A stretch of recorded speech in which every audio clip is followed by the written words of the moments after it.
Дапко Дапков, роден в село Бочуковци. Казвам, защото това име е познато на много хора. Там са много майстори, строители, резбари. И ще кажа защо. Тъй като моята учителка по география, когато направиха тук училището и парка, решава да остави нещо за училището и се сеща за картата на България да направи. Като обикаля из България на много места, където има карти, в Стара Загора, в Трявна, и се запознава с тях, само че ние карти са правени така, гледат от макет други и натрупване на ДСК на Изус. Тя решава да направи на карта с точност, но за целта трябва много хубава карта. Най-хубавите карти тогава са военните са имали. Тя се свърза с военно училище в Шумен и оттам взема такава карта и почва организацията за правене на картата.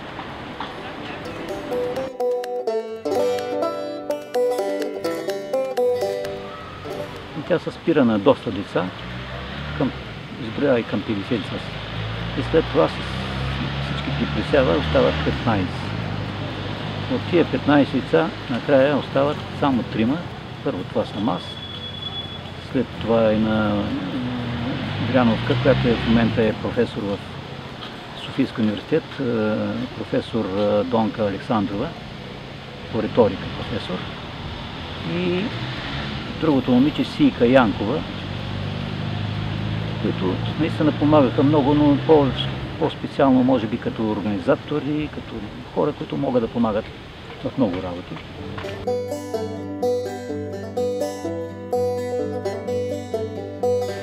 Сега аз мога да ти демонстрирам, ако искаш някои работи, понеже самото правене на картата, тя вече говори с работници строителни, за да организира работата най-напред на площадка, вливане на бетона, основата отдолу. И след това разграфяване, като по края самата се огражда с една рамка и с канати за квадратчета, просто за улесняване на работата. И обикаляйки градовете, тя вижда по витрините, тогава за пръв път започна да използват този материал студопор, стиропор, му викат някой за изолация. Използваха по-рано за окрасена вече, тя го вижда по витрините в Стара Загора и се сеща веднага какво може да направи. Аз ще демонстрирам тук. Най-отдолу е основата на картата. Всяка височина представлява така наречен хоризонтал.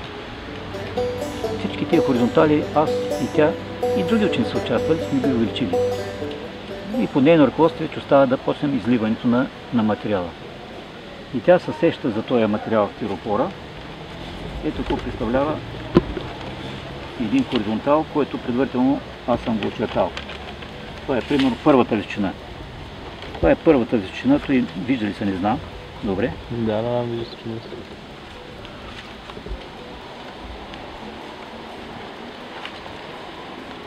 Очертано предварително. След това се маха така и се изрязва върху парче стиропор, като дебелината е изчислена. Там зависи от височината на хоризонтала. Изрязва се това нещо върху стиропора и какво се получава? Ето. Това е първия хоризонтал, сложен върху основата. Излива се с цемент и пясък това нещо и след това много лесно се разчувърка, защото трудно може да се направи кофраж за такива работи. Тя се сеща този материал, който е много спуснат.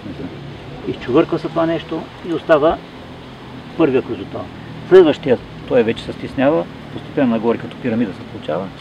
Полека чувърка се, докато се получи цялата височина. И по този начин изляхме цялата карта. Накрая при завършването тя беше поканена от военното училище в Шумен.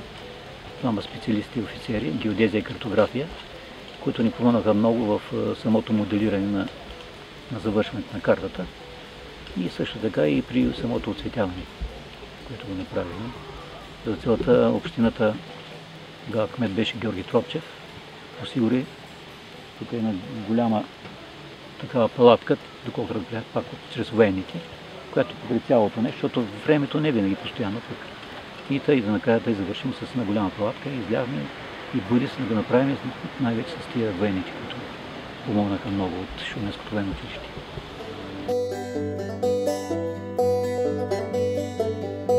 може би година и не съм точно го изчислявал и повече, може би.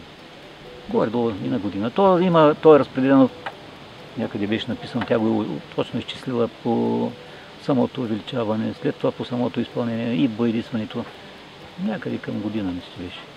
62 година я завършихме. Даже тя миналата година правеше 50 години точно. Обаче не можахме да завършим, защото като пристигнаха тук работниците във връзка с проекта за парка и нямаше възможност да се работи. Те бяха готови даже момчетата да завършат за 15 септември, за първия учебен ден.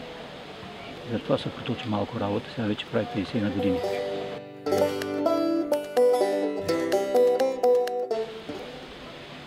Ами тя доста не е променена, но става въпрос, че тя цветовете почти не личат. То зависи от самите бои и т.н. Защото най-напред, след като ние я направихме, може би след 5 години или беше, с нея я боядисахме двамата, но тогава цветовете просто личаха. И след нея вече аз един-два пъти съм боядисвал, но пак на едно разстояние може би 4-5 години. И тогава пак цветовете личаха и аз сам се справих сам. Последното ми боядисване беше с госпожа Кина Димитрова. Познаваш учител по изобретително изкуство. Коя година? Не мога да ти кажа точно, но доста отдавна беше. Повече от 10 години. Повече, много повече, да. Защото Антон е боядиса 2006, мисля, че. Значи ние преди 2006, като махнеш 7-8 години,